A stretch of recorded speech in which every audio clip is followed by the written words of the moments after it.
Nothing in this podcast is intended as investment advice, and the people in this podcast may hold positions in the stocks they talk about. Do not buy any investment based solely on a tip or recommendation. Please do your own research.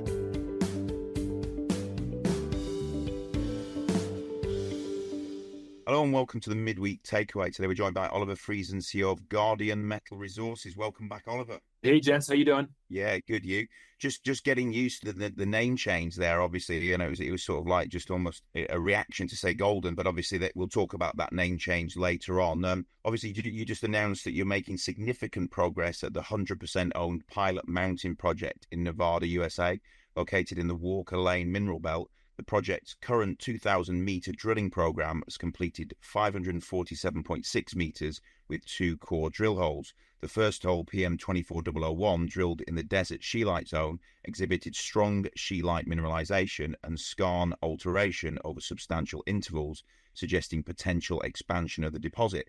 The second hole, PM24002, represents the first exploration of the porphyry south target and revealed a mineralized quartz porphyry system, hinting at a significant porphyry discovery. Both holes have provided promising visual results with assays pending. You expressed optimism about the results, emphasizing the transition from geophysical concepts to geological confirmation, which bolsters confidence in other target areas.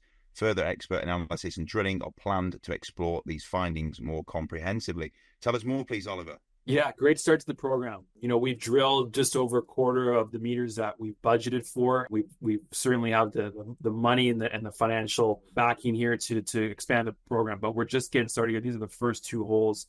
You know, we've talked about the exploration targets that our team has developed. We have, Porphyry South, Desert Scheelite Parallel West. We now have the Porphyry West target, Pilot Mountain. We have the Porphyry targets at Garfield. So these are some great targets. And this is the first one we've drilled, and we've confirmed, as you mentioned, it's a mineralized porphyry system from the top of the hole to the bottom. We have a big target here. I mean, the magnetic anomaly associated with this intrusion is, call it 1,600 meters by about probably 700 meters. So it's a big target. We've confirmed that this system is mineralized, and now the real fun begins as we look to drill more holes into this target and see what's in there.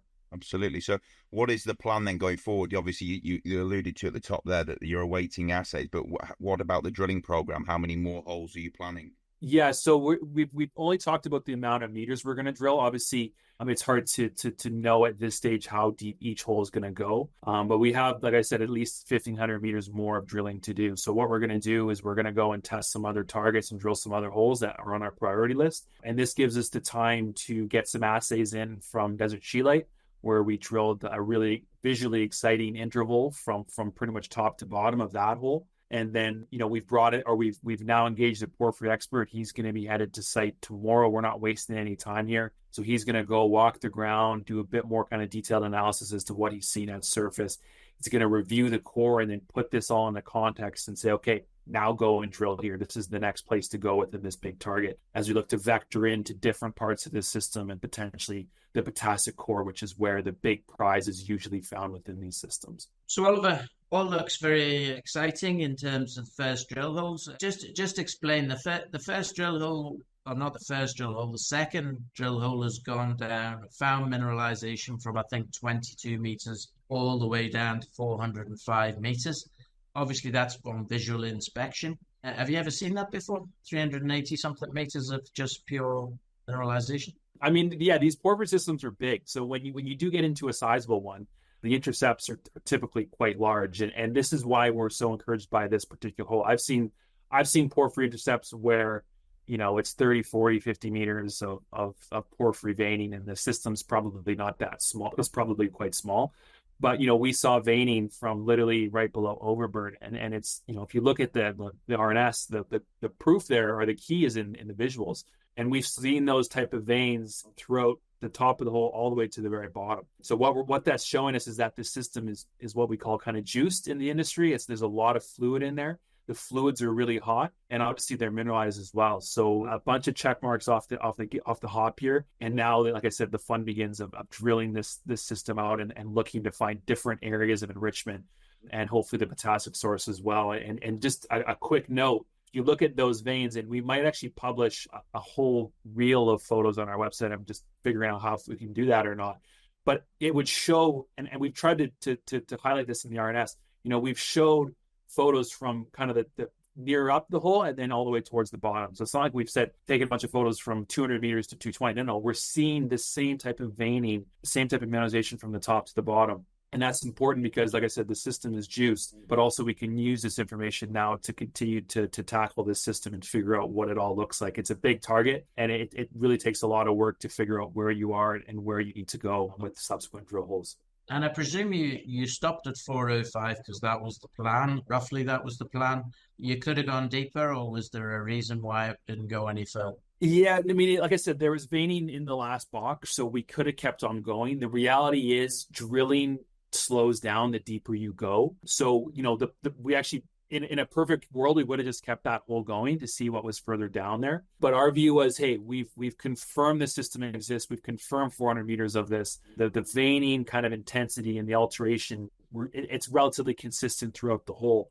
So because the hole was slowing down, we said, let's pull out. We have the data we need. Let's go get a porphyry guy in here to really start to understand the system even better, which will help us with our next subsequent holes. And what that means is we can then go and drill some shorter holes into other targets where we can get more meters, more production, and then we'll head back to porphyry south here once we know more about the system and once we kind of figure out where the next hole needs to go. So could have kept it going in an ideal world if it didn't have to. If we were a private company, that hole would have kept on going. But the other thing to note is we can re-enter holes. So because that borehole now exists, we can very easily set the rig back up on that site, re-enter the hole. It's very cheap to do, and then just continue to push that hole further down. So that's you can go another 100 meters down, take it to or 200 or 300. Or yeah, whatever. Exactly. So that's a possibility. But we're going to go test some other targets, and then we're going to come back and figure out where to go next. So the assays from these two holes, when do you think, fingers crossed, they can actually be back with you? Yeah, so the first hole, those rocks have been in the lab for a couple of weeks now. So I think we mentioned in the RNS a few more weeks, and we should have those in hand. Porphyry South, we just finished that hole a couple of days ago. So what we're doing now is the hole is almost fully logged. Core cutting has started on the top part of the hole, so we're gonna. It's a long hole and it's a lot of cutting. Yeah. So we'll probably take another week to fully process all of that. The porphyry expert's going to be on site tomorrow, headed to site tomorrow, so he's going to be reviewing that core, giving us a whole other load of information as to what he's seen and what it tells us about the system and where to go next. But as soon as that hole is cut, it's going to be on the truck and it's going to be headed to Reno, and we'll start that process. So the great thing is it's going to be rolling kind of assays, rolling visuals, hopefully. There's a lot of stuff going on. What people probably can expect is from August onwards, it's going to be sort of unlimited news, basically. You're going to have one after the other, after the other, after the other, yeah? Yeah, it's continuous. I would say it's not unlimited. We do need to batch some of these things. If I did every single hole, with everything else going on. I mean, okay, I'll retract my unlimited 24/7 rolling news with Oliver. Every day. CNN with Oliver. Breaking news overnight. We drilled. No. We do need to batch some of this stuff just because it's just too much. It's a lot of work to put all this stuff together. So we'll be batching stuff, but it will be continuous, which means it's not like we're going to go away and you won't hear from us for the next 3 months. No, we're going to be making sure that the market is up to speed. We'll be batching things, but there's going to be news coming from now until, the program's done and now assays are in. So yeah, it's a lot. And then obviously there's work going at Garfield as well. So we'll have news from that in the next, not too distant future as well. So we've got all of these different things going on in terms of Highland Mountain. You said recently there in one of your RNSs as well that this will, the finances now allow you to start to drill in Garfield. So what sort of time frame do you think we're going to be at? Because obviously you've only got 2 arms and 2 legs. How soon do you think you're going to get a drill rig at Garfield? So the key now is to get the results from the geophysics. We have some prelims in hand, but we're going to get the finals, and then we're going to analyze those and get those out to the market. Following that, we're going to get permitting. That's the next step, is to figure out where the holes are going to go and then get the permitting process started. So permitting is quite quick where we are. Call it 2-3 weeks so we can get permits in hand. So it doesn't take that long. So the thing that we kind of wrestle with is, do we drill both properties at the same time, or do we wait for the drilling pilot to finish before we move to Garfield? Like I said, 2 arms, 2 legs. We have one team in Hawthorne. I'd love to drill them at the same time, but it's just a matter of bandwidth and if we can make that happen. The drilling company has another rig for us if we so need it, but we need to get the geophysics results in hand. Garfield, that will tell us about the size of the targets, how interesting they are.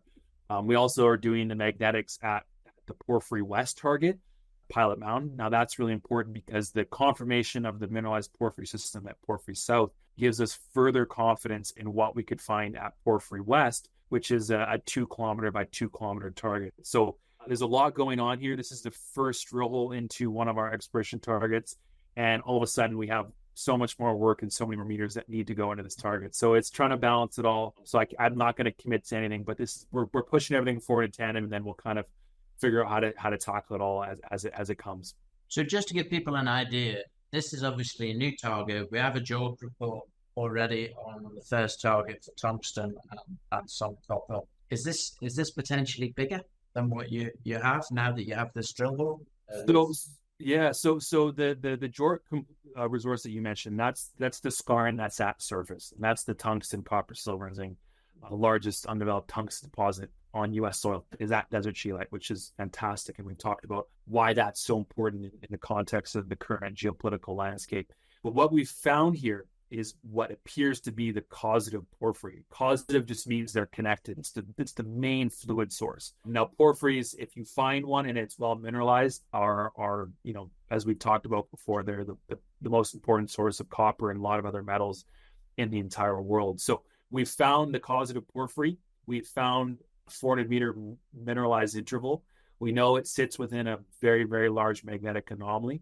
These systems are zoned, so you can be 200 meters away from the potassic zone and find a completely different, suite of results compared to the potassic zone. But typically the potassic zone is the main prize, and that's what we're looking to vector into. And the key thing with the visuals, and like I said, we may put out more visuals, but those veins have very strong potassic salvagins, which means that they are really hot when they came through those rocks. And if they're really hot, they didn't travel too far, which means we think that we could be close to the main fluid source here. So they're big systems. I can't comment on the size of the prize yet, but I've made giving you a few data points, which should suggest what's at stake here and what the potential could be on the back of further positive drilling results here. Did we also read in the out there was molybdenite?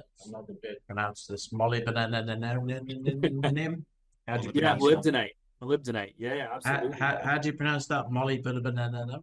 You nailed it. No, it's molybdenite. Okay. So you have some of this? Absolutely. Yeah, absolutely. That's probably one of the main minerals that we found, funny enough. So, like I said, these systems are zoned. We're expecting there's going to be a copper zone because, once again, they're connected. Desert scheelite, we know it has tungsten, copper, silver, and zinc. So the source needs to have those metals in it in some quantity for them to be connected. So yeah, the molybdenite we found, there is enriched moly in the skarn, which now makes sense. So we found some of the photos show some really coarse, chunky molybdenite, which is really exciting. That tells you where you are in your system. Molybdenite, the main source of molybdenite worldwide, is also from these porphyry systems. So yeah, molybdenite, we found scheelite within our interval. We found pyrite more than copper. That's one of the key elements here is depending on your proximity to the main source, your pyrite to calco ratio will change. So we're more pyrite than calco, but we could drill 200 meters over and then it completely flips and you get way more calco than pyrite. And that tells you that you're within the zone or very close to it. So all this information is giving us clues as to where to go next. And our porphyry expert will help guide that process to make sure the next hole in the system is a really exciting one. And that thing that I can't pronounce, what is it used for? Molybdenite. It's an alloy mostly. It's actually a really steel production, isn't it? Well, one of them. Yeah, I think the price is done really well too. I mean, it's mostly an alloy, so it's one of those metals that the world just continues to need more and more and more as we continue to to grow. So it's actually and it's quite valuable metal too. So we're certainly not mad about having the molybdenite that we've seen. Like I said, it's all, these systems are zoned, and there's multiple zones within these systems. So it's about figuring out where you are and then where you want to go next. So would that be a credit on the molybdenite there, that you could potentially, like, you've got the garnet element of things? Because I mean, there's use in electronics and the chemical industry. As you say, the prices have held pretty strong, haven't they? Absolutely. Yeah, no, I mean, like I said, molybdenite, the main source of moly worldwide is as a byproduct or co-product in copper porphyries. A lot of these systems will have, call it 0.1, even 0.1% is actually a really nice grade. So it's mined as a co-product or a byproduct. And so it's, yeah, absolutely. When we're in a porphyry system, we're going to figure out what this thing looks like as we continue to expand and continue to research it and drill it. But certainly, we've found some exciting moly veins as well. So we'll see how that fits into the picture. And like you said, it's often mined as a co-product or byproduct with porphyry. Yeah, it was as high as $900 or $900 a kilogram in 23. Now it's about $500 a kilogram, which is seriously expensive, really, when you think about how much a ton must be. That must be 500,000 for a ton. It's a really valuable metal. So it's one we're certainly happy to see in this hole, and we're gonna. But back to the main theme. This is about tungsten and copper, and finding them as the main drivers. If it's a porphyry, then you expect that it could well be copper as being the main metal in this particular system. Yeah, I mean, there's porphyry examples worldwide where you find a whole host of different metals.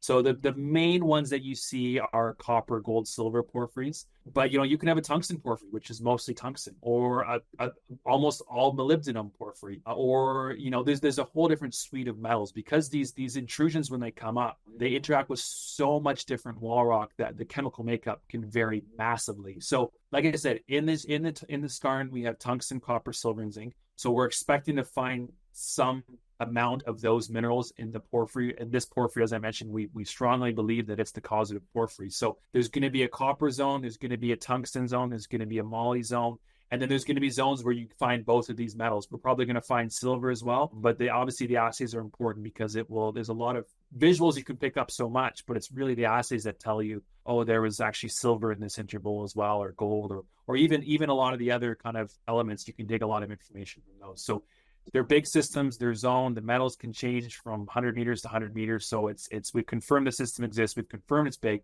we've confirmed it has a lot of fluid, hot fluid. Now it's about figuring out what it's made up of and how big it is, right? That's the fun part. So Paul Johnson has just tweeted, so as we all like brevity, in my honest opinion, what's happened today is Guardian Metal Resources has just dropped a 10-bagger RNS onto the market, and almost nobody has realized. Happy days. Would you like to comment on Paul's comment? You're going to just laugh and don't say anything else. Well, he's very conservative, isn't he, Paul?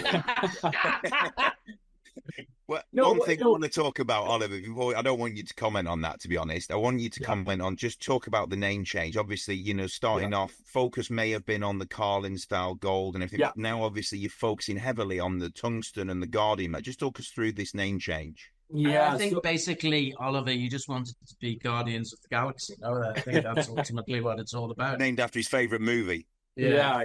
No, there's been a few interpretations of the name. The key thing really is there was so many meetings I was in where people were like, "Oh, I thought you were a gold company," and even groups have said, "Oh, I almost didn't even take a meeting with you because I thought you were gold." So it was really important. It was literally from day one almost. It was on my list to change the name, and we should have done it. It's a bit of a headache. Obviously, right now we're in this stage where we're sort of halfway through a name change, which isn't ideal, but it's going to be worth it in the end.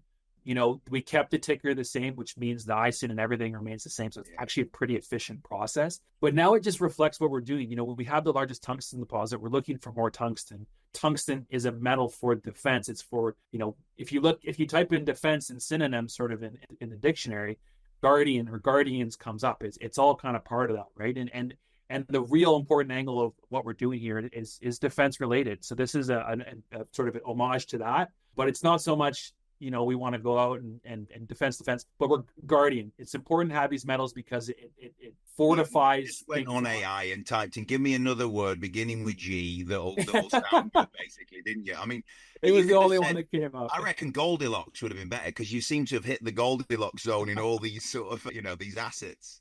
Yeah, there wasn't many G words. I'd be honest. I actually really liked Guardian. Funny enough, it was one that I was like, oh, that's perfect. As soon as I heard it, I think it was what's the big monster out of Tokyo called again? Godzilla. Someone said it should have been Godzilla. So there's a few other options, but Guardian, we're really, really happy about it, and the name change should be finalized, and we move forward as Guardian Metal Resources pretty much from today onwards. Good. Well, on that note, I think we'll say, Oliver Friesen, CEO of Guardian Metal Resources, thanks very much for your time. Yeah, thank you, gentlemen. I'm sure we'll be chatting again soon. This podcast was brought to you by Roast PR Limited. If you would like to appear on a future episode of The Sunday Roast, please email admin@thesundayroast.net.